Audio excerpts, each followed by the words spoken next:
যদি আপনি মনে করেন যে কোনো মানুষের মূল্য তার পদমর্যাদা, পোশাক বা নীরবতা দিয়ে নির্ধারিত হয়, তবে এই কাহিনী আপনার ভাবনা বদলে দিতে পারে। একজন সিইও, একজন শান্ত চালক এবং একজন বিদেশি বিনিয়োগকারীর মিটিং, সবকিছুই স্বাভাবিক মনে হচ্ছিল, যতক্ষণ না সেই চালক ইংরেজিতে কথা বলতে শুরু করলেন। সেই একটি মুহূর্তেই অহংকার, পূর্বধারণা আর দৃষ্টিভঙ্গির সমস্ত দেয়াল ধসে পড়তে লাগল। এই কাহিনী কোনো চমকে দেওয়া টুইস্টের নয়, এটি সেই সত্যের যা আমরা রোজ অবহেলা করে যাই।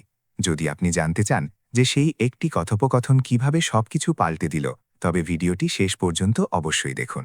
আর যদি এই ধরনের কাহিনী আপনাকে স্পর্শ করে, যা মনের ভেতর প্রশ্ন রেখে যায়, তবে এখনই চ্যানেলটি সাবস্ক্রাইব করুন, যাতে আপনি কোনো গল্প মিস না করেন। কমেন্টে অবশ্যই জানাবেন আপনি এই মুহূর্তে কি করছেন এবং কোথা থেকে আমাদের ভিডিও দেখছেন। আপনার একটি কমেন্টই এই কাহিনীকে আরও মানুষের কাছে পৌঁছে দেওয়ার শক্তি হয়ে উঠবে। নভেম্বর ২০২২-এর সেই সকালটি পুনেতে একটু অন্যরকম ছিল। বাতাসে হালকা ঠান্ডা ছিল এবং রাস্তায় ছুটন্ত গাড়িগুলোর মাঝে এক না বলা অস্থিরতা ভাসছিল। উঁচু ইমারতগুলোর কাছে পড়া রোদ ঝিকমিক করছিল ঠিকই, কিন্তু তার পেছনে লুকিয়েছিল এমন একটি দিন যা অনেক জীবনের দিশা বদলে দেওয়ার মতো ছিল। নন্দিনী কুলকার্নি সেদিন সকালেও বাকি দিনগুলোর মতো সময়ের আগেই জেগে উঠেছিল। আয়নার সামনে দাঁড়িয়ে সে নিজেকে দেখল, সেই মার্জিত মুখ, সেই আত্মবিশ্বাস, সেই কঠোর সংযম। তার কাছে দুর্বলতা ছিল কেবল একটি শব্দ, যা সে অনেক আগেই নিজের জীবন থেকে বের করে দিয়েছিল। বছরের পর বছর কঠোর পরিশ্রম তাকে এই অবস্থানে পৌঁছে দিয়েছিল, যেখানে প্রতিটি সিদ্ধান্ত তার হাতে থাকত এবং প্রতিটি নজর তার দিকেই টিকে থাকত। সে বুঝতে পারেনি যে সবথেকে বড় পরীক্ষা আজ তথ্য বা চুক্তির নয়, বরং তার চিন্তাভাবনার হতে চলেছে। নিচে পার্কিংয়ে ইমরান শেখ গাড়ির পাশে দাঁড়িয়ে অপেক্ষা করছিল। তার চোখে সব সময়ের মতো শান্তি ছিল। কোনো তাড়া ছিল না, কোনো অস্থিরতাও ছিল না। সে প্রতিদিন সকালেই এইভাবে চুপচাপ নিজের কাজ করে আসছিল। নন্দিনীর কাছে সে ছিল কেবল একজন ড্রাইভার, যে সময়ে গাড়ি নিয়ে আসে এবং কোনো প্রশ্ন না করে আদেশ মেনে চলে। তার চেয়ে বেশি কিছু নয়। যখন নন্দিনী গাড়িতে বসল, তখন সে পেছনের দিকে তাকিয়েও দেখল না। ল্যাপটপ খুলে ফেলল, ফাইল দেখতে লাগল, আর মনে মনে কেবল একটি কথাই ঘুরছিল: আজকের দিনটি কোম্পানির ভবিষ্যৎ নির্ধারণ করবে। সে কি জানত যে আজ সেই দিনটিই তার নিজের জীবনেও একটি প্রশ্ন রেখে যাবে? এমন একটি প্রশ্ন যা ধীরে ধীরে তার ভেতরে শিকড় গেড়ে বসবে। পুনের রাস্তায় গাড়ি এগিয়ে চলছিল। বাইরে শহর জেগে উঠছিল, আর ভেতরে একটি কাহিনী নিঃশব্দে নিজের শুরু করছিল। এমন একটি কাহিনী যাতে সবথেকে শান্ত দাঁড়িয়ে থাকা মানুষটি সবথেকে বড় আয়না হয়ে উঠতে চলেছিল। গাড়ি পুনের রাস্তায় ধীরে ধীরে এগোচ্ছিল। সকালের ট্রাফিক তখনও পুরোপুরি জেগে ওঠেনি, কিন্তু বাতাসে এক অদ্ভুত তাড়াহুড়ো মিশেছিল। নন্দিনী কুলকার্নির আঙুল ল্যাপটপের কিবোর্ডে জুতো চলছিল। স্ক্রিনে ছিল সংখ্যা, গ্রাফ এবং লক্ষ্য। এটাই ছিল তার পৃথিবী। আবেগের জন্য এখানে কোনো জায়গা ছিল না। তার কাছে প্রতিটি মানুষ ছিল একটি ভূমিকা, আর প্রতিটি ভূমিকার একটি সীমা। বছরের পর বছর সেই চিন্তার ওপর ভর করেই এগিয়ে এসেছিল, এবং আজও সেই একই চিন্তা তাকে সামলে রেখেছিল। ইমরান শেখ চুপচাপ গাড়ি চালাচ্ছিল। তার নজর রাস্তায় ছিল, কিন্তু কান পেছনের প্রতিটি নড়াচড়া অনুভব করছিল। সে নন্দিনীর স্বভাবের সাথে পরিচিত ছিল। দ্রুত সিদ্ধান্ত, কম কথা এবং চোখে সবসময় এক অদৃশ্য চাপ। সে কখনো জানার চেষ্টা করেনি যে এই চাপ কোথা থেকে আসে। সে শিখে গিয়েছিল যে কিছু প্রশ্ন করতে নেই, কিছু কথা চুপচাপ বুঝে নিতে হয়। নন্দিনীর মনে বিগত মাসের পরিশ্রম ঘুরছিল। রাত পর্যন্ত চলা মিটিং, অসম্পূর্ণ ঘুম এবং একটি চিন্তা, যা সে প্রতিদিন নিজের মনে আওড়াত: যে নিয়ন্ত্রণই হল সুরক্ষা। যে নিয়ন্ত্রণ হারালো, সে সবকিছু হারালো। এই ভাবনাই তাকে এই উচ্চতায় পৌঁছে দিয়েছিল, এবং এই ভাবনাই তাকে একা করে দিয়েছিল। কিন্তু সে কখনো এই একাকিত্বকে স্বীকার করেনি। হঠাৎ সামনের রাস্তায় ভিড় বেড়ে গেল। গাড়িগুলো থামতে শুরু করল, হর্নের শব্দ তীব্র হল। ইমরান সঙ্গে সঙ্গে গতি কমিয়ে দিল এবং সামনে তাকাল। একটি ছোট দুর্ঘটনা ঘটেছিল এবং ট্রাফিক জ্যাম তৈরি হচ্ছিল। নন্দিনী ঘড়ি দেখল। তার মুখে বিরক্তি স্পষ্ট ফুটে উঠল। নজর না তুলেই সে বলল যে আজ দেরি হওয়া চলবে না, আজকের প্রতিটি মিনিট খুব দামি। ইমরান শান্তস্বরে বলল যে সে অন্য রাস্তা নিতে পারে এবং তারা ঠিক সময়ে পৌঁছে যাবে। তার কথায় কোনো ঘাবড়ানি ছিল না, ছিল কেবল একটি সাধারণ সমাধান। নন্দিনী আয়নায় তার দিকে তাকাল এবং ঠান্ডা গলায় বলল যে তার সান্ত্বনা চাই না, তার কেবল সময় চাই। ইমরান চুপ হয়ে গেল, যেমনটা সে সব সময় হয়ে যেত। সে কোনো প্রতিক্রিয়া না দিয়ে গাড়ি ঘুরিয়ে নিল এবং বিকল্প রাস্তায় এগিয়ে গেল। গাড়ি আবার চলতে শুরু করল। বাইরে শহর নিজের ছন্দে ফিরে এলো, কিন্তু ভেতরে ছিল এক অদ্ভুত নিস্তব্ধতা। সেই নিস্তব্ধতায় নন্দিনীর চেপে রাখা ভয় ছিল, যা সে নিজের থেকেও লুকিয়ে রাখত, আর ছিল ইমরানের স্থিরতা, যা পড়ার চেষ্টা কেউ করত না। দুজনে একই গাড়িতে ছিল, কিন্তু দুটো আলাদা পৃথিবীতে। কিছুক্ষণ পর ট্রাফিক পেছনে ফেলে ইমরান গাড়ি ঠিক সময়ে অফিস বিল্ডিংয়ের সামনে থামাল। নন্দিনী দ্রুত নেমে পড়ল। সে পেছনে ফিরেও তাকাল না। তার পা দ্রুত চলছিল, যেন সে সময়ের সাথে নয়, বরং কোনো অদেখা চাপের সাথে লড়াই করছে। ইমরান কিছুক্ষণ সেখানেই বসে থাকল, তারপর গাড়ি পার্কিংয়ে রেখে ইমারতের দিকে নজর তুলল। সে আন্দাজ করতে পেরেছিল যে আজকের দিনটি খুব ভারী, কিন্তু সে জানত না যে এই দিনটি তার নীরবতাকে প্রথমবার সবার সামনে নিয়ে আসতে চলেছে। হিঞ্জেবাড়ির আইটি পার্কে অবস্থিত সেই ইমারতের ওপরের তলায় সকাল থেকেই এক অন্য ধরনের নীরবতা ছড়িয়েছিল।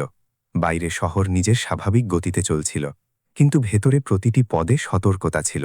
কর্মচারীরা নিচু গলায় কথা বলছিল, এবং প্রত্যেকেই জানত যে আজকের দিনটি সাধারণ নয়। এটি সেই বৈঠক ছিল যার জন্য মাসের পর মাস প্রস্তুতি চলছিল, এবং যার প্রভাব কোম্পানির ভবিষ্যতের ওপর পড়তে চলেছিল। নন্দিনী কুলকার্নি কনফারেন্স রুমে সবার আগে পৌঁছাল। বড় টেবিলের চারধারে সাজানো চেয়ার আর ঝকঝকে স্ক্রিন ঠিক তেমনই ছিল যেমনটা সে চেয়েছিল। এটা সেই জায়গা ছিল যেখানে সে সবসময় নিজেকে শক্তিশালী মনে করত, কারণ এখানে প্রতিটি জিনিস তার নিয়ন্ত্রণে থাকত। সে টেবিলের উপর হাত রাখল এবং এক দীর্ঘ শ্বাস নিল। বাইরে থেকে সে পুরোপুরি স্থির দেখাচ্ছিল, কিন্তু ভেতরে কোথাও এক হালকা অস্থিরতা তখনও বিদ্যমান ছিল। কিছুক্ষণের মধ্যেই কাব্যা আইয়ার এসে জানাল যে সমস্ত প্রস্তুতি সম্পন্ন এবং অতিথিরা প্রায় পৌঁছে গিয়েছেন। নন্দিনী মাথা নাড়ল এবং নিজেকে সামলে নিল। কিছুক্ষণ পর দরজা খুলল এবং মাইকেল কার্টার ঘরে প্রবেশ করল। তার হাঁটার ধরন ছিল মাপা এবং দৃষ্টি ছিল ঠান্ডা, যেন সে প্রতিটি মুখ মেপে দেখছে। আনুষ্ঠানিক অভিবাদন হল এবং বৈঠক শুরু হল। শুরুটা ঠিক পরিকল্পনা মতোই হচ্ছিল। স্লাইড বদলাতে লাগল, তথ্য পরিষ্কার ছিল, এবং নন্দিনীর গলায় সেই দৃঢ়তা ছিল যা তাকে এই পথ পর্যন্ত পৌঁছে দিয়েছিল। মাইকেল মন দিয়ে শুনছিল, কিন্তু তার নজর কেবল স্ক্রিনে টিকে থাকছিল না। সে কখনো টিমের সদস্যদের দেখছিল, তো কখনো নন্দিনীর মুখের ভাব পড়ার চেষ্টা করছিল। ঘরে এমন এক উত্তেজনা ছিল যা ভাষায় প্রকাশ করা কঠিন, কিন্তু প্রত্যেকেই তা অনুভব করছিল। তখনই হঠাৎ স্ক্রিন কালো হয়ে গেল, প্রজেক্টর কাজ করা বন্ধ করে দিল, এবং ঘরে কিছুক্ষণের জন্য নিস্তব্ধতা নেমে এলো। টেকনিক্যাল টিমকে দ্রুত ডাকা হলো, কিন্তু প্রতিটি মুহূর্ত ভারী মনে হচ্ছিল। মাইকেল চেয়ারে হেলান দিয়ে ঘড়ির দিকে তাকালো। সে কিছু বলল না, কিন্তু তার মৌনতা কোনো মন্তব্যের চেয়ে কম ছিল না। নন্দিনী সংযম বজায় রেখে বলল যে এটি কেবল একটি ছোট কারিগরি সমস্যা এবং দ্রুত ঠিক হয়ে যাবে। তার শব্দগুলো মজবুত ছিল, কিন্তু ভেতরে কোথাও এক অজানা আশঙ্কার সৃষ্টি হয়েছিল। ঠিক সেই মুহূর্তে ঘরের দরজার কাছে এক শান্ত অবয়ব দেখা দিল। ইমরান শেখ সেখানে দাঁড়িয়েছিল, কোনো শব্দ না করে, কারোর নজর না কেড়ে, যেন সে জানত কখন উপস্থিত থাকা জরুরি আর কখন অদৃশ্য হয়ে থাকতে হয়। মাইকেলের নজর হঠাৎ তার উপর স্থির হয়ে গেল, কারণ পুরো ঘরে কেবল ওই একটি মুখই ছিল যাতে উত্তেজনার কোনো রেখা ছিল না। সে সহজ স্বরে জলের কথা জিজ্ঞাসা করল এবং তারপর কিছু সাধারণ কথা বলল। ইমরান শান্তভাবে শুনল এবং স্পষ্ট শব্দে উত্তর দিল। তার গলা স্থির ছিল এবং শব্দগুলো ছিল মার্জিত, না কোনো দ্বিধা, না কোনো প্রদর্শন। নন্দিনীর বুক ধরভর করতে লাগল। এই প্রথমবার সে ইমরানকে কেবল আদেশ পালনকারী ব্যক্তি হিসেবে নয়, বরং কথা বলতে দেখো। সেই ছোট্ট মুহূর্তটি ঘরের ভারসাম্য বদলে দিল। মাইকেলের মুখে হালকা হাসি ফুটে উঠল, যা সে এখন পর্যন্ত অন্য কারোর জন্য দেখাতে পারেনি।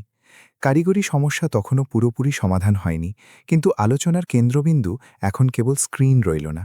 নন্দিনী পরিষ্কার অনুভব করছিল যে এই বৈঠক এখন আর কেবল তথ্যের নেই, এটি তার ভাবনা এবং তার নিয়ন্ত্রণেরও পরীক্ষা হয়ে দাঁড়িয়েছে।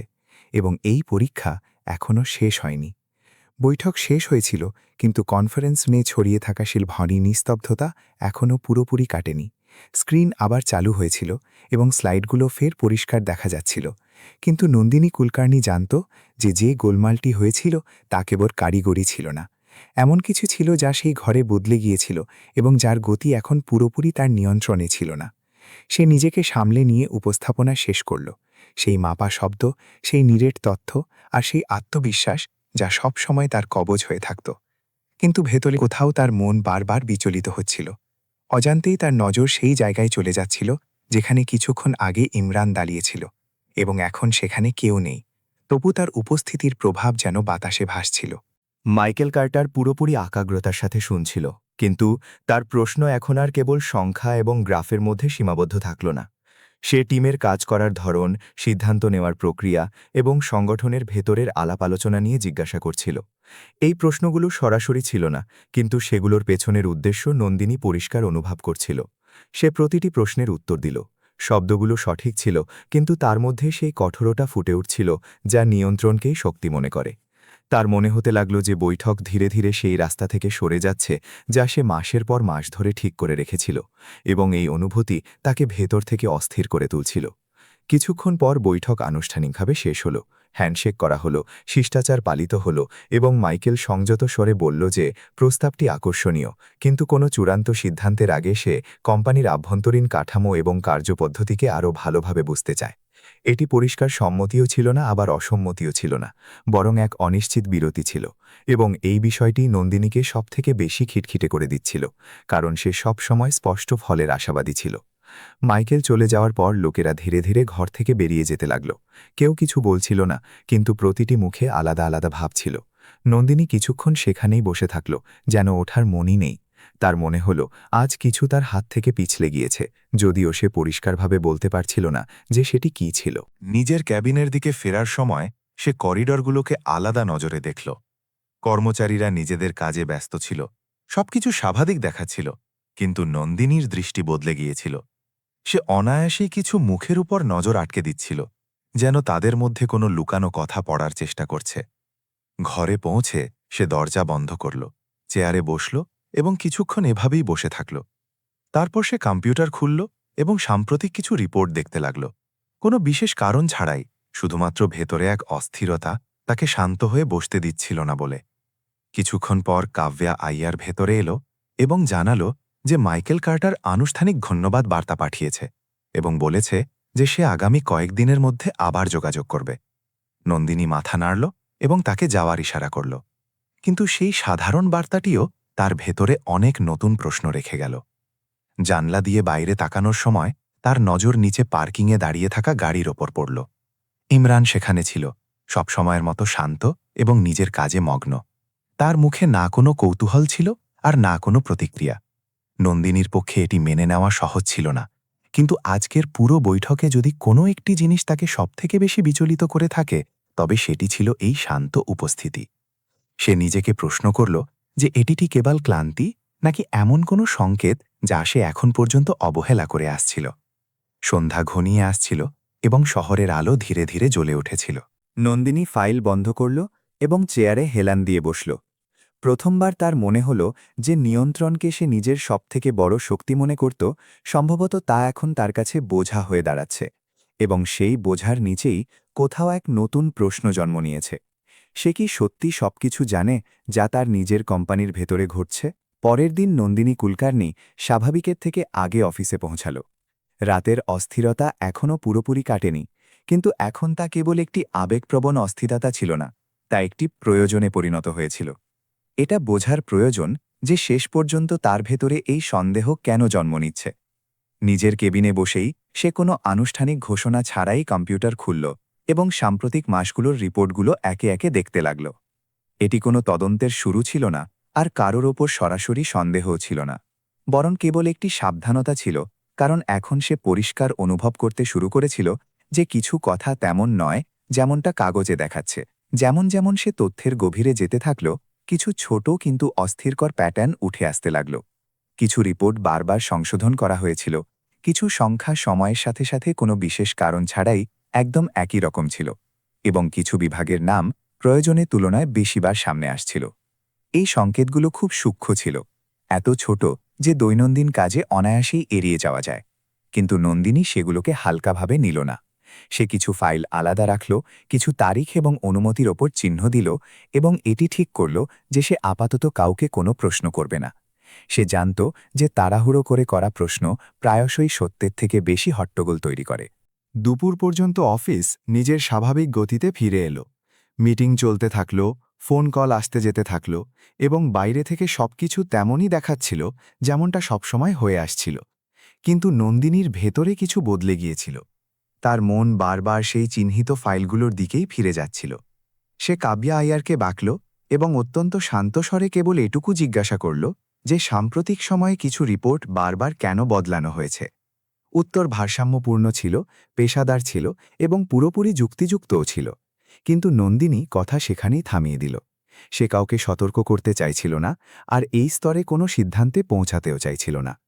করিডোর দিয়ে যাওয়ার সময় সে দেখল যে কিছু কর্মচারী নিজেদের মধ্যে নিচু গলায় কথা বলছিল, এবং যেমনই তারা তার উপস্থিতি টের পেল তখনই চুপ হয়ে গেল।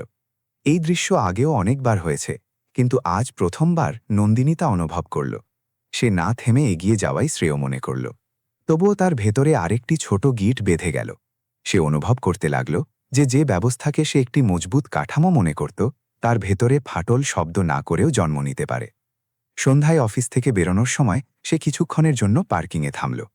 ইমরান গাড়ির পাশে দাঁড়িয়েছিল, সবসময়ের মতো শান্ত এবং নিজের কাজে মগ্ন। না কোনো প্রশ্ন, না কোনো প্রতিক্রিয়া। নন্দিনী কিছু না বলে গাড়িতে বসে পড়ল। রাস্তা জুড়ে দুজনেই খামোশ ছিল। শহরের ব্যস্ততা বাইরে বয়ে চলছিল, কিন্তু গাড়ির ভেতরে ছিল এক অন্যরকম নিস্তব্ধতা। এখন নন্দিনীর মনে কেবল প্রশ্ন ছিল না, বরং একটি সংকল্পও আকার নিতে শুরু করেছিল। সে জেনে গিয়েছিল যে চোখ বন্ধ করে এগিয়ে চলা এখন আর সম্ভব নয়, কিন্তু প্রতিটি পদক্ষেপ ভেবে চিন্তে নিতে হবে। বাড়িতে পৌঁছে সে দিনের আলাদা করে রাখা ফাইলগুলো আবার খুলল এবং সেগুলো মন দিয়ে দেখল।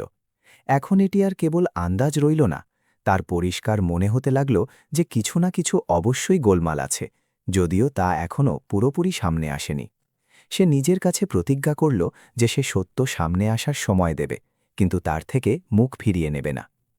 সেই রাতে শহর ঘুমিয়ে পড়ল, কিন্তু নন্দিনী জেগেই রইল। সে বুঝতে পেরেছিল যে এটি কেবল একটি অস্থিরতা ছিল না, বরং এটি একটি শুরু ছিল। এমন একটি শুরু যা ভবিষ্যতে তার ভাবনা, তার সিদ্ধান্ত এবং সম্ভবত তার পুরো জীবনের দিশা বদলে দিতে চলেছিল। আগামী কয়েকদিন নন্দিনী কুলকার্নি বাইরে থেকে একদম আগের মতোই দেখা দিতে থাকল। সে সময়ে অফিসে আসত, মিটিংয়ে যোগ দিত এবং নিজের সিদ্ধান্ত সেই আত্মবিশ্বাসের সাথেই নিতে থাকল যা লোকে বছরের পর বছর চিনে আসছিল। কিন্তু ভেতরে কিছু বদলে গিয়েছিল। এখন সে শুধু কাজ দেখছিল না, বরং প্রতিটি অস্বাভাবিক দেরি, প্রতিটি অসম্পূর্ণ রিপোর্ট এবং প্রতিটি ছোট প্রতিক্রিয়াকে জুড়ে দেখতে শুরু করেছিল। যে ফাইলগুলোকে সে আগে আলাদা রেখেছিল, সেগুলো এখন তার মাথায় একটি মানচিত্রের মতো ফুটে উঠতে লাগল। কিছু প্রকল্পে খরচ বেশি দেখাচ্ছিল, কিন্তু তাদের বাস্তব প্রভাব কোথাও পরিষ্কার লেখা ছিল না। কাগজে উন্নতি পুরোপুরি দেখা যাচ্ছিল, কিন্তু বাস্তব সংকেতগুলো ছিল এলোমেলো। এটি কোনো একজন ব্যক্তির ভুল মনে হচ্ছিল না, বরং এটি একটি ব্যবস্থার অংশ ছিল, যা খুব ভেবেচিন্তে বানানো হয়েছিল। ধীরে ধীরে সে এটাও অনুভব করতে লাগল যে অফিসের পরিবেশ বদলাচ্ছে। কিছু বৈঠক কোনো স্পষ্ট কারণ ছাড়াই এড়িয়ে যাওয়া হচ্ছিল। কিছু রিপোর্ট নির্দিষ্ট সময়ের থেকে দেরিতে পৌঁছাতে শুরু করেছিল, এবং কিছু কর্মচারী আগের থেকে অনেক বেশি সতর্ক দেখাচ্ছিল। এটি কোনো খোলাখুলি বিরোধিতা ছিল না, বরং একটি সুপরিকল্পিত নীরবতা ছিল। নন্দিনী কাউকে কোনো প্রশ্ন করল না, কিন্তু সে প্রতিটি জিনিস মনে মনে নথিভুক্ত করে নিল। সে জানত যে এই স্তরে কোনো প্রতিক্রিয়া দিলে সামনের জন সতর্ক হয়ে যেতে পারে। এক সন্ধ্যায় যখন সে একটি গুরুত্বপূর্ণ প্রকল্পের ফাইল খুলতে চাইল, তখনই সিস্টেম সীমিত প্রবেশাধিকারের সংকেত দিল। এটি সেই ফাইলটিই ছিল যা সে নিজে অগ্রাধিকার দিয়েছিল। কিছু অংশ খুলছিল, কিন্তু প্রধান বিবরণে তার প্রবেশাধিকার আটকে দেওয়া হয়েছিল। নন্দিনী কিছুক্ষণ স্ক্রিনের দিকে তাকিয়ে থাকল। এটি কারিগরি গোলমাল হতে পারত, কিন্তু তার অভিজ্ঞতা তাকে সাবধান করে দিল। সে ফাইল বন্ধ করল এবং সময়টি নোট করে নিল। পরের দিন এই অস্বস্তি আরও পরিষ্কার দেখা দিতে লাগল। কিছু কর্মচারী কথা বলতে বলতে হঠাৎ চুপ হয়ে যেত। কিছু লোক নজর এড়াতে লাগল, এবং কিছু উচ্চপদস্থ আধিকারিক অপ্রয়োজনীয়ভাবে ব্যস্ত দেখা দিতে লাগল। দুপুরের সময় একজন ম্যানেজার সংকোচের সাথে জানাল যে কিছু বিনিয়োগকারী পেমেন্টের ওপর অস্থায়ী স্থগিতাদেশ দেওয়ার সংকেত দিয়েছেন। নন্দিনী কোনো প্রতিক্রিয়া দিল না, কিন্তু সে বুঝে গেল যে যা কিছু ভেতরে হচ্ছে তার প্রতিধ্বনি এখন বাইরে পর্যন্ত পৌঁছাতে শুরু করেছে। বিনিয়োগকারীরা কোনো জোরালো কারণ ছাড়া পিছিয়ে আসে না। এর মানে ছিল পরিস্থিতিকে জেনে শুনে একটি বিশেষ দিকে ঠেলে দেওয়া হচ্ছে। সন্ধ্যায় অফিস থেকে বেরোনোর সময় তার পা ভারী ছিল। পার্কিংয়ে ইমরান সবসময়ের মতো গাড়ির পাশে দাঁড়িয়েছিল। সে কিছু না জিজ্ঞেস করেই দরজা খুলে দিল। নন্দিনী বসে পড়ল এবং কিছুক্ষণ খামোশ রইল। তারপর সে অত্যন্ত নিচু গলায় কেবল এটুকু বলল যে আজ কিছু ফাইলে তার প্রবেশাধিকার আটকে দেওয়া হয়েছে এবং কিছু সিদ্ধান্ত তাকে ছাড়েই নেওয়া হচ্ছে। ইমরান কোনো পরামর্শ দিল না আর কোনো সমাধানও দিল না। সে শুধু এটুকু বলল যে যখন রাস্তা হঠাৎ বন্ধ হতে থাকে তখন প্রায়শই কারণ রাস্তা হয় না, বরং যারা রাস্তা বন্ধ করে তারাই হয়। এই বাক্যটি ছোট ছিল, কিন্তু তার ভেতরে এক গভীর সত্য লুকিয়েছিল। বাড়িতে পৌঁছে নন্দিনী পুরো দিনের ঘটনাগুলো মনে মনে ঝালিয়ে নিল। সীমিত প্রবেশাধিকার, এড়িয়ে যাওয়া মিটিং, বিনিয়োগকারীদের দ্বিধা আর অফিসের বদলে যাওয়া ব্যবহার। এখন এইসব আলাদা আলাদা ঘটনা রইল না, এগুলো একটি কাহিনীর অংশ হয়ে গিয়েছিল। সে কাগজে কিছু নাম আর তারিখ লিখল, কোনো সিদ্ধান্তে পৌঁছানোর জন্য নয়, কেবল এই জন্য যে সে কিছু ভুলতে চায় না। সেই রাতে সে পরিষ্কার বুঝতে পারল যে সংকটকে অবহেলা করা আর সম্ভব নয়। এই লড়াই এখন আর কেবল সংকেতের মধ্যে সীমাবদ্ধ রইল না, তা ধীরে ধীরে সামনে আসছিল এবং তার শুরুর ভাবনার থেকে অনেক বেশি গভীর ছিল। নন্দিনী নিজের কাছে প্রতিজ্ঞা করল যে সে না তাড়াহুড়ো করবে আর না পিছিয়ে আসবে। সে প্রতিটি যোগসূত্র ধৈর্য ধরে জুড়বে, তার পরিণাম যতই ভারী হোক না কেন। কারণ এখন ভয়ের চেয়ে বেশি জরুরি ছিল সত্য পর্যন্ত পৌঁছানো। পরের দিন সকালে নন্দিনী কুলকার্নি যখন অফিসে পৌঁছাল, তখনই পরিবেশে এক অদ্ভুত ভারী ভাব পরিষ্কার অনুভব করা যাচ্ছিল। রিসেপশনে দাঁড়িয়ে থাকা লোকেদের নজর তার উপর পড়েই তখনই সরে গেল, যেন কোনো না বলা কথা লুকানো হচ্ছে। সে না থেমে নিজের কেবিনের দিকে এগিয়ে গেল, কিন্তু ভেতরে ভেতরে সে বুঝে গিয়েছিল যে এখন যা হতে চলেছে তা আর পর্দার আড়ালে থাকবে না।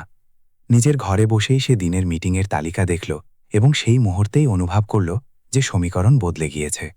কিছু নাম যা সবসময় প্রতিটি গুরুত্বপূর্ণ আলোচনার অংশ থাকত, আজ তালিকায় ছিল না। এটি কোনো প্রশাসনিক ভুল ছিল না, বরং এটি একটি পরিষ্কার সংকেত ছিল যে সিদ্ধান্ত নেওয়ার জায়গাগুলো এখন ধীরে ধীরে বদলে যাচ্ছে। কিছুক্ষণ পরেই একটি জরুরি মিটিংয়ের বার্তা এলো। বোর্ড অফ ডিরেক্টরসের বৈঠক, বিষয় স্পষ্ট এবং উপস্থিতি বাধ্যতামূলক। নন্দিনী কিছুক্ষণ স্ক্রিনের দিকে তাকিয়ে থাকল। তার অভিজ্ঞতা তাকে আগেই সতর্ক করে দিয়েছিল যে এটি সেই মোড় যেখানে বিষয়গুলো খোলাখুলি সামনে আসে। মিটিং রুমে পৌঁছানো মাত্রই পরিবেশ আনুষ্ঠানিক, ঠান্ডা এবং অস্বস্তিকর মনে হল। সামনে বসে থাকা মুখগুলো তারাই ছিল যাদের সাথে সে বছরের পর বছর কাজ করেছে, কিন্তু আজ তাদের মধ্যে সেই সহজ ভাব ছিল না। কথাবার্তা কোনো প্রশ্ন দিয়ে শুরু হয়নি, বরং একটি নির্দিষ্ট দিক থেকে শুরু হল। অত্যন্ত সংযত শব্দে বলা হলো যে সাম্প্রতিক পরিস্থিতি বিবেচনা করে কোম্পানির স্থায়িত্ব এবং পাবলিক ইমেজকে অগ্রাধিকার দেওয়া জরুরি, এবং এই কারণেই কিছু সিদ্ধান্ত গ্রহণের প্রক্রিয়ায় অস্থায়ী পরিবর্তন আনা হচ্ছে। শব্দগুলো মার্জিত ছিল, গলা নিচু ছিল, কিন্তু উদ্দেশ্য পুরোপুরি স্পষ্ট ছিল। নন্দিনীর সিদ্ধান্ত নেওয়ার ক্ষমতার উপর সরাসরি প্রশ্ন তোলা হয়নি ঠিকই, তবু প্রতিটি বাক্য সেই দিকেই নির্দেশ করছিল। নিয়ম, প্রক্রিয়া এবং বাইরের চাপের দোহাই দেওয়া হলো, কিন্তু কোনো নিরেট ভুলের উল্লেখ করা হলো না। নন্দিনী বাধা না দিয়ে সব শুনল। সে জানত যে এই ঘরে আবেগের সাথে নয়, বরং শব্দের মাঝে লুকিয়ে থাকা অর্থের সাথে সংঘাত হয়। যখন সে কথা বলার সুযোগ পেল, তখন সে খুব শান্ত গলায় কেবল এটুকু জিজ্ঞাসা করল যে এই সিদ্ধান্তগুলো কোন নিরেট তথ্যের ভিত্তিতে নেওয়া হচ্ছে। কিছুক্ষণের জন্য ঘরে নিস্তব্ধতা নেমে এলো। নজর নিচু হল, ফাইল উল্টানো হলো এবং উত্তর দেওয়া হলো ঘুরিয়ে ফিরিয়ে।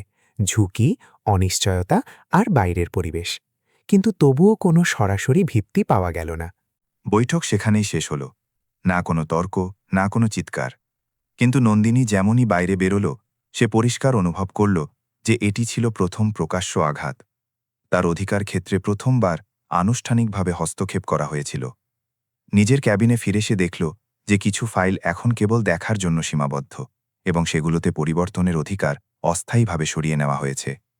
কোনো লিখিত আদেশ নেই, কোনো স্পষ্ট ব্যাখ্যা নেই, কিন্তু বার্তাটি একদম পরিষ্কার ছিল। এতে এখন আর কেবল সন্দেহ বা ভেতরের অস্থিরতা রইল না, এটি একটি পরিকল্পনা মাফিক পদক্ষেপ ছিল। দুপুরের পর আরেকটি সংকেত সামনে এলো। একজন উচ্চপদস্থ আধিকারিক, যার ওপর সে দীর্ঘকাল ধরে ভরসা করে আসছিল, সে পদত্যাগপত্র পাঠিয়ে দিল। শব্দগুলো আনুষ্ঠানিক ছিল এবং কারণটি ব্যক্তিগত বলা হয়েছিল, কিন্তু সময়টি অনেক কিছু বলে দিচ্ছিল। নন্দিনী চিঠিটি পড়ল এবং চুপচাপ ফাইলে রেখে দিল। সেই মুহূর্তে সে বুঝতে পারল যে এটি কেবল একজন ব্যক্তির চলে যাওয়া নয়, বরং তার চারধারে তৈরি থাকা সুরক্ষা বলয়টি ধীরে ধীরে দুর্বল করা হচ্ছে। সন্ধ্যায় যখন সে অফিস থেকে বেরোল, তখন তার মুখে ক্লান্তি স্পষ্ট ফুটে উঠছিল। পার্কিংয়ে ইমরান সবসময় মতো গাড়ির পাশে দাঁড়িয়েছিল। সে কিছু জিজ্ঞেস করল না, শুধু দরজা খুলে দিল। গাড়ি চলতে শুরু করল এবং কিছুক্ষণ দুজনেই নীরব রইল। তারপর নন্দিনী নিচু গলায় বলল যে আজ প্রথমবার তার সিদ্ধান্তগুলোকে খোলাখুলিভাবে সীমিত করা হয়েছে। ইমরান শান্ত স্বরে উত্তর দিল যে যখন সংঘাত খোলাখুলি সামনে আসতে শুরু করে তখন বুঝে নিতে হবে যে লুকিয়ে থাকা লড়াই এখন চূড়ান্ত পর্যায়ে পৌঁছে গিয়েছে। নন্দিনী জানলা দিয়ে বাইরে তাকিয়ে চুপ করে থাকল। শহর নিজের স্বাভাবিক গতিতে চলছিল, কিন্তু তার ভেতরে এটি একদম পরিষ্কার হয়ে গিয়েছিল যে এখন এই লড়াই কেবল পদ বা অধিকারের নয়, এটি তার মূল্যবোধ এবং সত্যের মাঝখানের লড়াই হয়ে দাঁড়িয়েছে। পরের দিন সকালটি নন্দিনী কুলকার্নির জন্য একেবারেই আলাদা ছিল। অফিসে পা রাখতেই সে অনুভব করল যে কিছু একটা বদলে গিয়েছে। বাতাসে এক না বলা অস্থিরতা ভাসছিল, যেন কোনো কথা সবাই জানে কিন্তু কেউ বলার সাহস পাচ্ছে না। নিজের কেবিনে বসেই সে দেখল যে ফোনে অস্বাভাবিক সংখ্যায় কল এবং মেসেজ এসেছে। কিছু ইমেল কোনো বিষয় ছাড়াই ছিল, কিছু মেসেজে কেবল কুশল জানতে চাওয়া হয়েছিল, আর কিছু কল জেনে শুনে মিস করা হয়েছিল বলে মনে হচ্ছিল। নন্দিনী কাউকে উত্তর দিল না।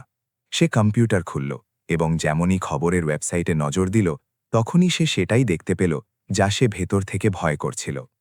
একটি প্রধান বিজনেস পোর্টালে কোম্পানিকে নিয়ে খবর ছাপা হয়েছে। শব্দগুলো সতর্ক ছিল, কিন্তু সংকেত অত্যন্ত স্পষ্ট। নেতৃত্বের স্থায়িত্ব নিয়ে প্রশ্ন তোলা হয়েছিল এবং ভেতরের সূত্রের খবর অনুযায়ী সিদ্ধান্ত গ্রহণের প্রক্রিয়াকে সন্দেহজনক বলা হয়েছিল।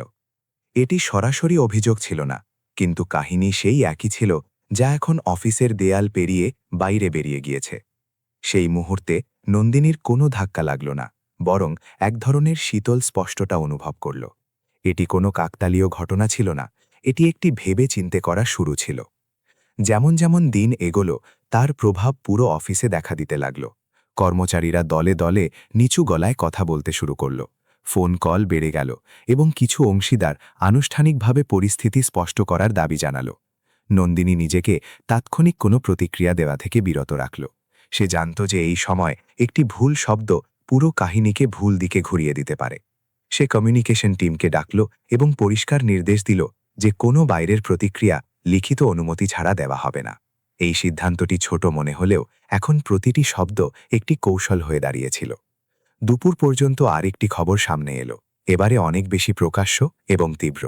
সাম্প্রতিক সিদ্ধান্তগুলোকে সন্দেহজনক বলা হলো এবং নেতৃত্বের ক্ষমতার ওপর পরোক্ষভাবে প্রশ্ন তোলা হলো। নন্দিনী সেই নিবন্ধটি অত্যন্ত মনোযোগ দিয়ে পড়ল। তার ভেতরে ভয় ছিল না, বরং এই বোধ কাজ করছিল যে লড়াই এখন সামনে চলে এসেছে। এখন এটি আর কেবল ভেতরে টানাপোড়েন রইল না, এটি প্রকাশ্য হয়ে গিয়েছিল। সে তার কয়েকজন বিশ্বস্ত সহযোগীকে ডাকল। বৈঠকটি ছোট ছিল, দরজা বন্ধ ছিল এবং গলার স্বর ছিল নিচু। নন্দিনী প্রথমবারের মতো কথা না ঘুরিয়ে পরিষ্কার বলল যে সে পরিস্থিতি পুরোপুরি বুঝতে পারছে এবং এটি কোনো বাইরের চাপ নয়, বরং ভেতর থেকে বেরিয়ে আসা একটি কাহিনী। সে কারোর নাম নিল না, কিন্তু এটাও স্পষ্ট করে দিল যে এখন চুপ থাকা আর কোনো বিকল্প নয়। ঘরের কিছু মানুষ অস্বস্তিতে ছিল, কিছু মানুষের চোখে দুশ্চিন্তা ছিল, আর কেউ কেউ চুপচাপ মাথা নিচু করে নিল। নন্দিনী কেবল এইটুকু বলল যে সে সত্যের সাথেই দাঁড়িয়ে থাকবে, এর দাম তাকে যতই দিতে হোক না কেন। সন্ধ্যা হতে হতে বাজারের উত্তেজনা বেড়ে গেল। কোম্পানির নামের সাথে প্রশ্ন উঠতে শুরু করল এবং প্রতিটি নতুন আপডেটের সাথে সাথে চাপ বাড়তে থাকল। নন্দিনী নিজের কেবিনে বসে এই সব কিছু দেখছিল। বাইরে থেকে তাকে শান্ত দেখাচ্ছিল, কিন্তু ভেতরে প্রতিটি সিদ্ধান্ত অত্যন্ত ওজনদার হয়ে উঠেছিল।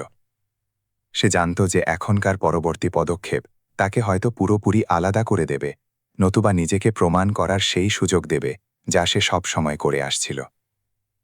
অফিস থেকে বেরোনোর সময় সে কিছুক্ষণের জন্য পার্কিংয়ে থামল। ইমরান সবসময়ের মতো গাড়ির পাশে দাঁড়িয়েছিল। সে কিছু না জিজ্ঞেস করেই দরজা খুলে দিল। গাড়ি চলতে শুরু করল এবং কিছুক্ষণ নিস্তব্ধতা বজায় থাকল। তারপর নন্দিনী নিচু গলায় বলল যে এখন কথা বাইরে চলে এসেছে। ইমরান খুব শান্ত স্বরে বলল যে যখন সত্যকে চেপে রাখার চেষ্টা করা হয় তখন তা প্রায়ই সবার আগে বাইরে বেরিয়ে আসে। নন্দিনী জানলা দিয়ে বাইরে তাকাল। শহরের আলো জ্বলে উঠেছিল এবং রাত ঘনিয়ে আসছিল। সেই মুহূর্তে সে পরিষ্কার অনুভব করল যে এই কাহিনী এখন আর কেবল তার নয়, এটি তাদের সবার হয়ে গিয়েছে, যারা হয় সত্যের পাশে দাঁড়াবে নতুবা নীরবতার অংশ হয়ে যাবে। সে মনে মনে ঠিক করে নিল যে সে পিছিয়ে আসবে না। রাস্তা কঠিন হতে পারে, কিন্তু এখনকার পরবর্তী পদক্ষেপটি হবে তার নিজের। পরের কয়েকটা দিন নন্দিনী কুলকার্নির জন্য ভেতর থেকে খুব ভারী ছিল, যদিও বাইরে সবকিছু স্বাভাবিক দেখাচ্ছিল। সে প্রতিদিন সকালে সেই একই সংযত হাঁটা আর স্থির মুখের সাথে অফিসে পৌঁছাত। কিন্তু এখন পরিবেশ আর আগের মতো ছিল না। নজর স্থির হয়েই সরে যেত, কথাবার্তা হঠাৎ থেমে যেত, আর আনুষ্ঠানিকতা আগের চেয়ে অনেক বেশি গভীর হয়ে গিয়েছিল। মিডিয়ায় ক্রমাগত খবর আসছিল, শব্দ বদলাত, কিন্তু প্রশ্ন সেই একই থাকত, যে কোম্পানির নেতৃত্ব কি টলমল করছে? নন্দিনী এখনও কোনো প্রকাশ্য প্রতিক্রিয়া দেয়নি। এই নীরবতা দুর্বলতা ছিল না, বরং সময়কে বোঝার এবং পরিস্থিতিকে পরখ করার এক শান্ত চেষ্টা ছিল। সে জানত এই মোড়ে দাঁড়িয়ে বলা প্রতিটি শব্দের ওজন অনেক বেশি হবে। এই সময়ে পরিচালনা পর্ষদের আরেকটি বৈঠক হল। এবার আলোচনায় কোনো সরাসরি কথা ছিল না, কেবল স্থায়িত্ব, ভাবমূর্তি আর বিনিয়োগকারীদের ভরসার শব্দগুলো ছিল। নন্দিনীকে কথা বলার সুযোগ দেওয়া হলো, এবং সে খুব সীমিত শব্দে কেবল এটুকু বলল যে কোনো সিদ্ধান্তে পৌঁছানোর আগে তথ্যগুলো দেখা জরুরি, এবং যদি কারোর তার সিদ্ধান্ত বা ভূমিকা নিয়ে সন্দেহ থাকে তবে সে যে কোনো তদন্তের জন্য প্রস্তুত। ঘরে কিছুক্ষণের জন্য নিস্তব্ধতা নেমে এলো। এই প্রতিক্রিয়া না আবেগপ্রবণ ছিল আর না আত্মরক্ষামূলক, আর সম্ভবত এই কথাটি অনেককে অস্বস্তিতে ফেলে দিল। বৈঠকের পর কিছু অধিকার, যা আগে অনানুষ্ঠানিকভাবে সীমিত করা হয়েছিল, তা এখন আনুষ্ঠানিকভাবে কমিয়ে দেওয়া হলো। বার্তা পরিষ্কার ছিল, চাপ বাড়ানো হচ্ছিল। সেই সন্ধ্যায় নন্দিনী অনেকক্ষণ নিজের কেবিনে বসে থাকল। সে পুরনো নথি, ইমেল আর সিদ্ধান্তগুলো খুঁটিয়ে দেখল। এখন এটি আর কেবল নিজেকে বাঁচানোর চেষ্টা ছিল না, বরং পুরো ছবিটা বোঝার প্রয়োজন ছিল। ধীরে ধীরে তার কাছে এটা পরিষ্কার হতে লাগল যে এই লড়াই কেবল ক্ষমতার নয়, বরং ভয়ের। কিছু মানুষ সত্যকে ভয় পাচ্ছিল না, বরং সত্য সামনে চলে আসাকে ভয় পাচ্ছিল। এই ভয়ই পুরো পরিস্থিতিকে নিয়ন্ত্রণ করছিল। বাড়ি ফেরার পথে গাড়িতে ইমরান খুব শান্ত স্বরে বলল যে প্রায়ই সবথেকে বড় বিপদ তারাই হয় যারা নিজেদের সবথেকে নিরাপদ মনে করে। নন্দিনী তার কথা শুনল এবং প্রথমবার ভেতরে এক স্বচ্ছতা অনুভব করল। সে কোন ধরনের লড়াই লড়ছে তা নিয়ে তার মনে আর কোনো বিভ্রান্তি রইল না।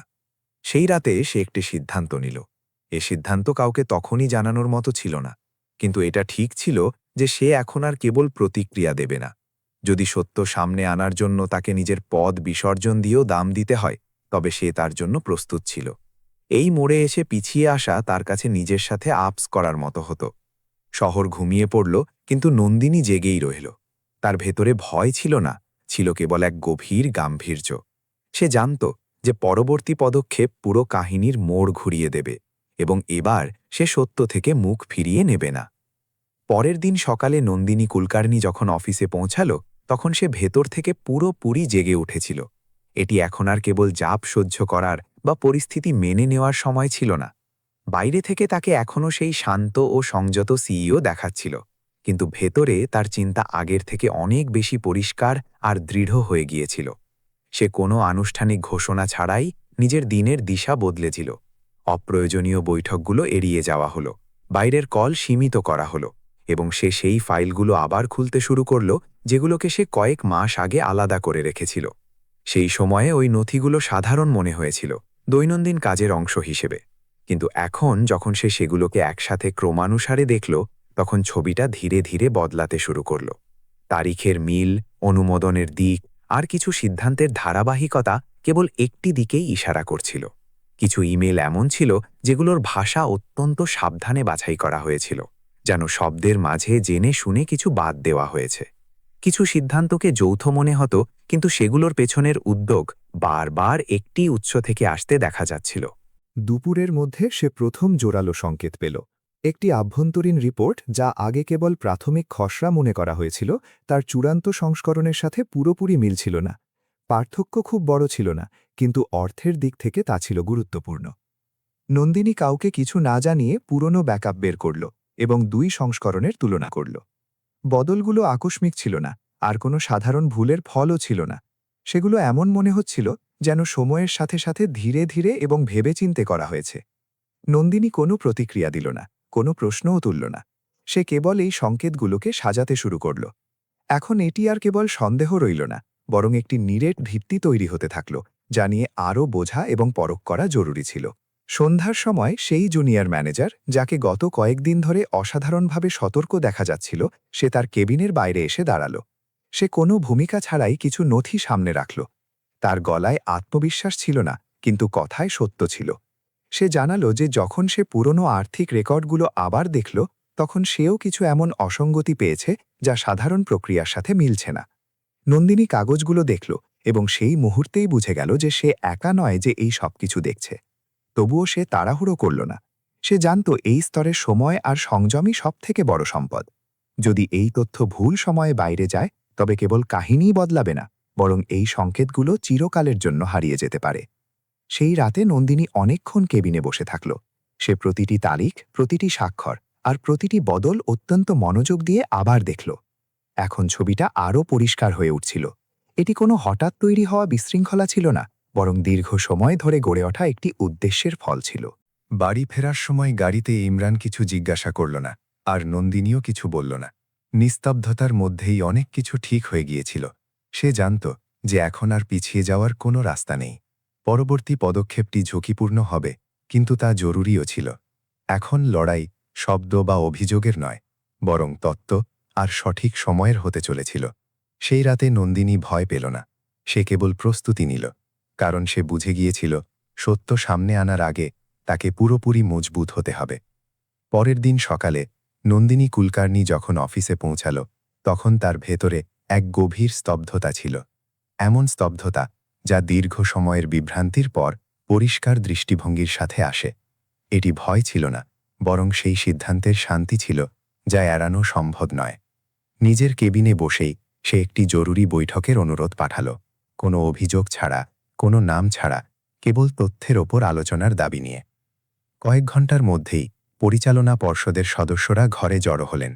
পরিবেশ আনুষ্ঠানিক ছিল, কিন্তু এখন তাতে আগের মতো ঘোরানো কথা ছিল না। নন্দিনী খুব সীমিত শব্দে কথা শুরু করল এবং সরাসরি ক্রমে চলে এলো। সে নথিপত্রগুলোর আলাদা আলাদা সংস্করণ সামনে রাখল, তারিখগুলোর মিল দেখালো এবং জানালো কিভাবে সময়ের সাথে সাথে কিছু সিদ্ধান্ত বদলে দেওয়া হয়েছে, কিভাবে খসড়া আর চূড়ান্ত সংস্করণের মাঝে ব্যবধান তৈরি করা হলো, এবং কিভাবে এই ব্যবধান বারবার একটি দিকের দিকে ইশারা করে। সে কারোর ওপর অভিযোগ তুলল না, কেবল এটুকু বলল যে এই সংকেতগুলো কাকতালীয় মনে হয় না এবং এগুলো এড়িয়ে যাওয়া কোম্পানির জন্য ঝুঁকিপূর্ণ হতে পারে। ঘরে নিস্তব্ধতা ছড়িয়ে পড়ল। কিছু মানুষ প্রথমবারের মতো কাগজগুলোকে গুরুত্বের সাথে দেখছিল। কারোর মুখে অস্বস্তি স্পষ্ট ছিল, আর কেউ কেউ নজর এড়িয়ে বসেছিল। প্রশ্ন উঠল, কিন্তু কেউই এটা বলতে পারল না যে এই পার্থক্যগুলো গুরুত্বহীন। নন্দিনী শান্ত স্বরে বলল যে সে কোনো সিদ্ধান্তে পৌঁছায়নি, কিন্তু সে চায় একটি স্বাধীন ও নিরপেক্ষ পর্যালোচনা করা হোক, যাতে সত্য কোনো ব্যক্তি বা পদ দিয়ে নয়, বরং তথ্যের মাধ্যমে নির্ধারিত হয়। এই প্রস্তাব সাধারণ ছিল না, কারণ এর সাথে অনিশ্চয়তা আর ঝুঁকি দুইই জড়িয়েছিল। তবুও সে পরিষ্কার জানাল যে যদি সত্যকে এড়িয়ে যাওয়া হয়, তবে তার দাম ভবিষ্যতে অনেক বেশি দিতে হবে। কিছুক্ষণ পর দুশ্চিন্তা প্রকাশ করা হল যে এই প্রক্রিয়ায় কোম্পানির ভাবমূর্তি নষ্ট হতে পারে। নন্দিনী গলার স্বর উঁচিয়ে না বলেই বলল যে ভাবমূর্তি তখনই সবথেকে বেশি দুর্বল হয় যখন সত্যকে ঢাকার চেষ্টা করা হয়। তার শব্দগুলো কঠোর ছিল না, কিন্তু তার মধ্যে স্থিরতা আর ওজন ছিল। শেষ পর্যন্ত ঠিক হল যে বাইরের অডিট এবং অভ্যন্তরীণ তদন্ত একসাথে চলবে, আর যতক্ষণ প্রক্রিয়া শেষ না হয় ততক্ষণ কোনো চূড়ান্ত সিদ্ধান্ত নেওয়া হবে না। এটি পূর্ণাঙ্গ জয় ছিল না, কিন্তু এটি সেই মোড় অবশ্যই ছিল যেখান থেকে পেছনে ফেরা আর সম্ভব নয়। বৈঠকের পর নন্দিনী নিজের কেবিনে ফিরে এলো। বোঝা এখনও ছিল, কিন্তু ভেতরে এক স্থিরতা ছিল।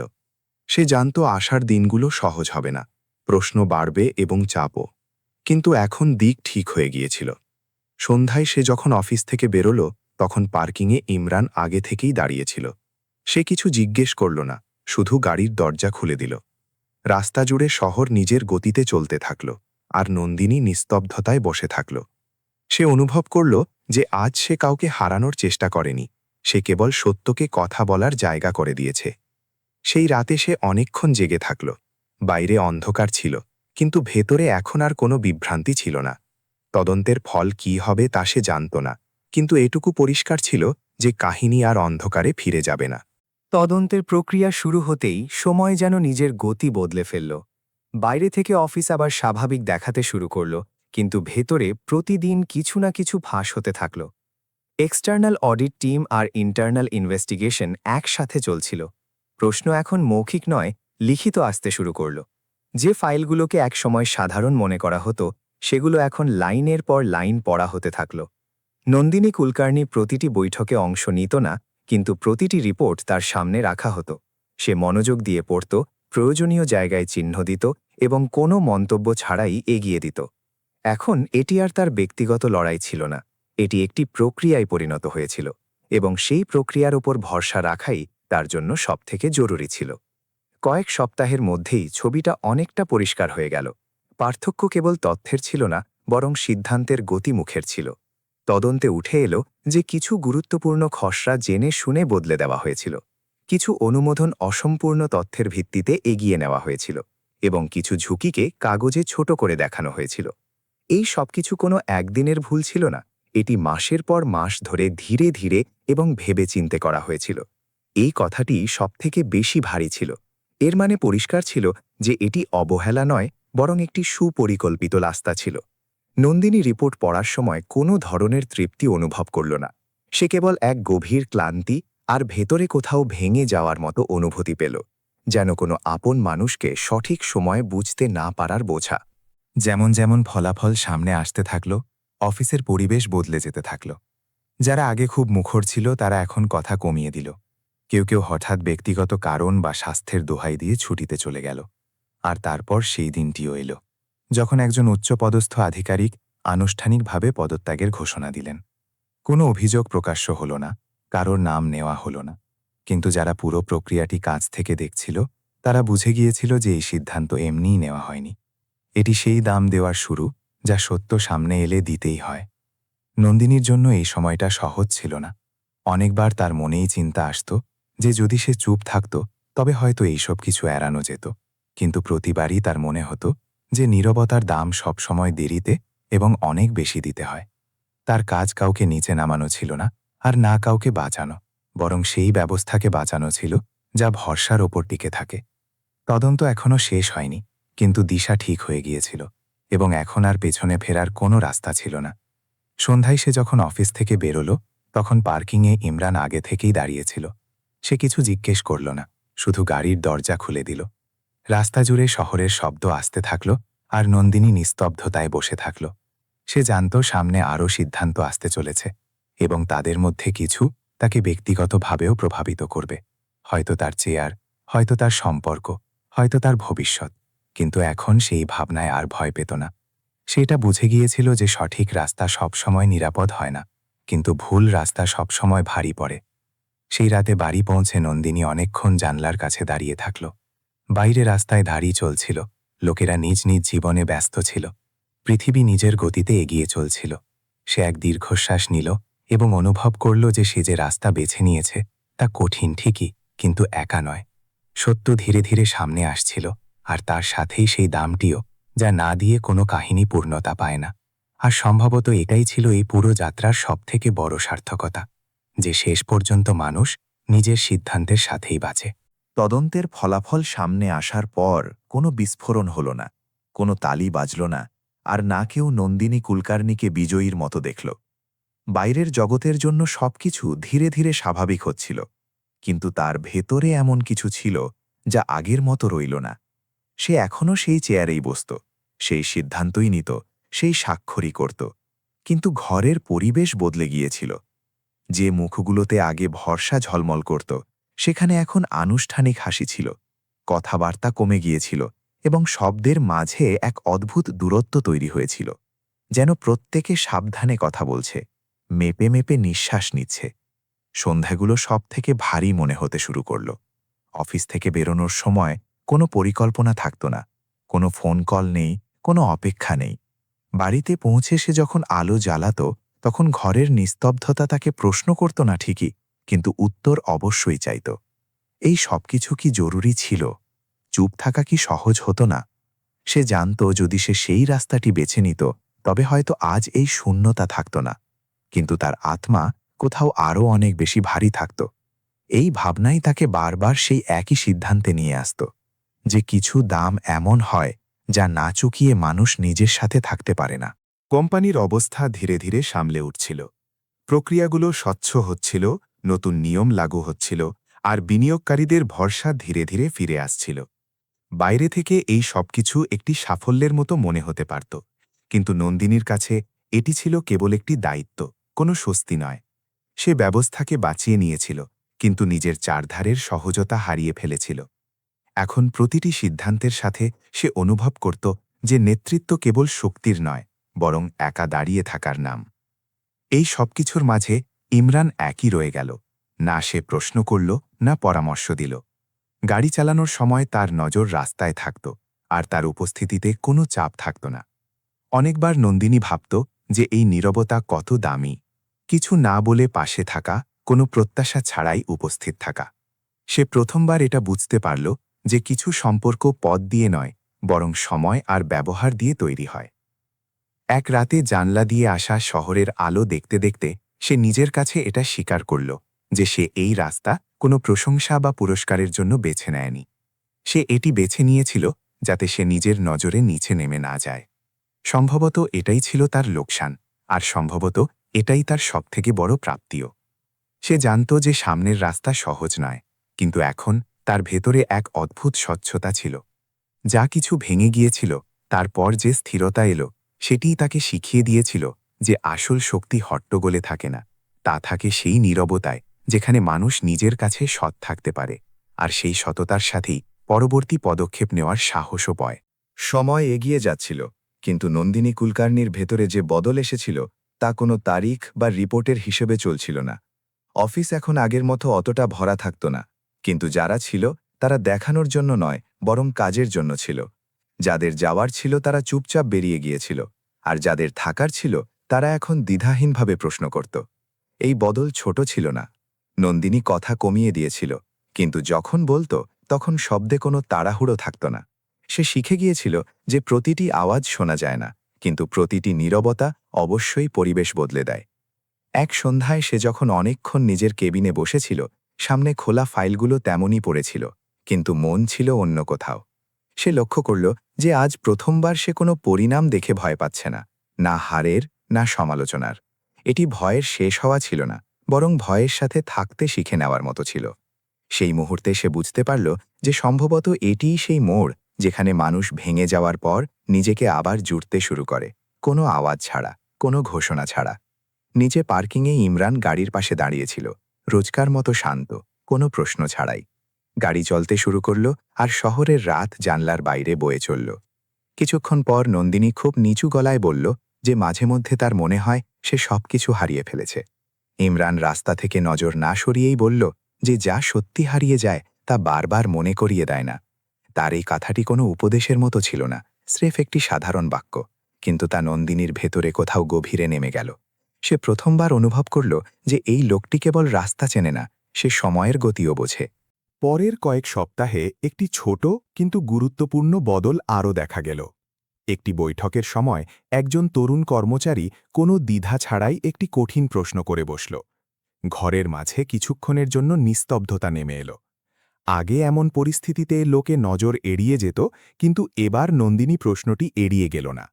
সে মনোযোগ দিয়ে শুনল এবং বলল যে যদি প্রশ্ন সঠিক হয় তবে উত্তর দেওয়া তার দায়িত্ব। সেই মুহূর্তে সে অনুভব করল যে ভরসা একবার ভেঙে যাওয়ার পর আগের মতো ফিরে আসে না, কিন্তু যদি ফিরে আসে তবে তা অনেক বেশি সৎ হয়ে ফিরে আসে। ইমরান এখনও আগের মতোই ছিল, না খুব কাছে, না দূরে। তফাৎ শুধু এটুকুই যে নন্দিনীর নজর বদলে গিয়েছিল। সে এখন তাকে আর কোনো বিশেষ ভূমিকায় দেখত না, না ড্রাইভার, না কোনো বিশেষ ব্যক্তি। সে তাকে কেবল একজন মানুষ হিসেবে দেখত যে না দেখেও পাশে থাকতে পারে। এই বোধ কোনো রহস্য থেকে আসেনি, বরং সময়ের সাথে তৈরি হয়েছিল, এবং সম্ভবত এটাই সবথেকে খাঁটি বোধ হয়। একদিন ট্রাফিকে আটকে থাকা গাড়ির ভেতরে হর্নের আওয়াজের মাঝে নন্দিনী নিজের কাছে এটা স্বীকার করল যে সে নিজের জীবনে প্রথমবার কাউকে ছোট মনে করেনি। না ওপর থেকে না নিচ থেকে। সে স্রেফ মানুষকে মানুষের মতো দেখল। সেই মুহূর্তে এসে অনুভব করল যে কাহিনী এখনও শেষ হয়নি। আসল শেষ সেখানেই হবে যেখানে এই বোধ পুরোপুরি সামনে আসবে। আর সেই শেষ এখন খুব বেশি দূরে ছিল না। কিছু কাহিনী করতালির সাথে শেষ হয় না। সেগুলো কোনো বড় উদযাপন, কোনো জয়ের ঘোষণা বা কোনো হারের স্বীকৃতির ওপরেও থামে না। সেগুলো স্রেফ ধীরে ধীরে থিতিয়ে যায়। ঠিক যেমন নন্দিনী কুলকার্নির কাহিনী থিতিয়ে গিয়েছিল। বাইরে থেকে দেখলে সবকিছু এখন ঠিক মনে হচ্ছিল। কোম্পানি চলছিল, সিদ্ধান্ত নেওয়া হচ্ছিল, আর দৈনন্দিন জীবন নিজের ছন্দে ফিরে এসেছিল। কিন্তু নন্দিনী জানত যে ভেতরে যা বদলে গিয়েছে তা কখনো আগের মতো হবে না। সেই সকালে এসে যখন অফিসে যাওয়ার জন্য নিচে এলো, তখন বাতাসে সেই শহরটাই ছিল, সেই রাস্তা, সেই ভিড়। ইমরান গাড়ির পাশে দাঁড়িয়েছিল, সবসময়ের মতো শান্ত। না কোনো প্রশ্ন, না কোনো মন্তব্য। গাড়ি চলতে শুরু করল এবং কিছুক্ষণ দুজনেই চুপ করে থাকল। এই নীরবতায় এখন আর অস্বস্তি ছিল না। এটি সেই নিস্তব্ধতা যা অনেক কিছু সহ্য করার পর জন্ম নেয়। নন্দিনী জানলা দিয়ে বাইরে তাকিয়ে অনুভব করল যে এখন তার কাউকে প্রমাণ করার প্রয়োজন নেই, না নিজেকে না অন্যকে। যাওয়ার পথে সে হঠাৎ ভাবল যে যদি সে সেদিন ওই লোকটিকে, ওই ড্রাইভারটিকে কেবল তার ইউনিফর্ম আর তার নীরবতা দিয়ে বিচার করত, তবে হয়তো আজ এই বোধ কখনো আসত না। ইমরান কখনো নিজেকে বড় প্রমাণ করার চেষ্টা করেনি। সে স্রেফ নিজের কাজ করেছে, নিজের সময়ে, নিজের মতো করে। আর সম্ভবত এটাই সবথেকে বড় পরিচয় ছিল। মানুষকে তার আওয়াজ দিয়ে নয়, তার ব্যবহার দিয়েছেন। আর অফিসে পৌঁছে নন্দিনী নিজের চেয়ারে বসতে বসতে অনুভব করল যে সে এখন আর আগের মতো নেই। কিন্তু এটি কোনো কমতি ছিল না, এটি ছিল পরিবর্তন। সে এখন মানুষদের তাদের পদ, তাদের মর্যাদা বা তাদের উপযোগিতা দিয়ে দেখে না। সে তাদের মানুষ হিসাবে দেখে, নিজের সীমাবদ্ধতা, নিজের ভয় আর নিজের নিভৃত লড়াইগুলোর সাথে। সে এটাও বুঝে গিয়েছিল যে আসল শক্তি চড়া গলায় থাকে না, তা থাকে সেই মানুষের মধ্যে যে শব্দ না করে সঠিক সময়ের অপেক্ষা করতে পারে। দিন ফুরিয়ে আসছিল। অফিসের আলো একে একে নিভছিল। নন্দিনী ফাইল বন্ধ করল এবং বাইরে বেরিয়ে এলো। গাড়িতে বসতে বসতে সে কেবল এটুকু বলল যে মাঝে মধ্যে সবথেকে বড় শিক্ষা সেখান থেকেই পাওয়া যায় যেখান থেকে আমরা দেখা ছেড়ে দিই। ইমরান হালকা মাথা নাড়ল। কোনো উত্তরের প্রয়োজন ছিল না। এই কাহিনী কোনো সিইওর ছিল না, এটি কোনো ড্রাইভারেরও ছিল না। এটি ছিল সেই মুহূর্তের কাহিনী যখন মানুষ অন্য কোনো মানুষকে ছোট মনে করা ছেড়ে দেয়। কারণ দুনিয়ায় সবথেকে বড় ভুল এটাই যে আমরা কাউকে দুর্বল মনে করিনি, অথচ সময় এখনও তার আসল রূপ দেখায়নি। যদি আপনি এই কাহিনী শুনে থাকেন, তবে সম্ভবত আপনিও কাউকে স্রেফ তার কাজ, তার পোশাক বা তার নীরবতা দিয়ে বিচার করছেন। থামুন, আরেকবার ভাবুন। হতে পারে ওই মানুষটি কাল আপনার ভাবনা, আপনার রাস্তা বা আপনার অহংকার বদলে দেবে। যদি এই কাহিনী আপনাকে স্পর্শ করে থাকে, তবে কমেন্টে জানান যে আপনি এটি কোন জায়গা থেকে শুনেছেন। ভিডিওটি লাইক করুন এবং চ্যানেলটি সাবস্ক্রাইব করুন, যাতে এই ধরনের কাহিনী আমরা আপনার জন্য নিয়ে আসতে পারি। কারণ মাঝে মধ্যে একটি কাহিনী স্রেফ কাহিনী হয় না, তা হয় আয়না।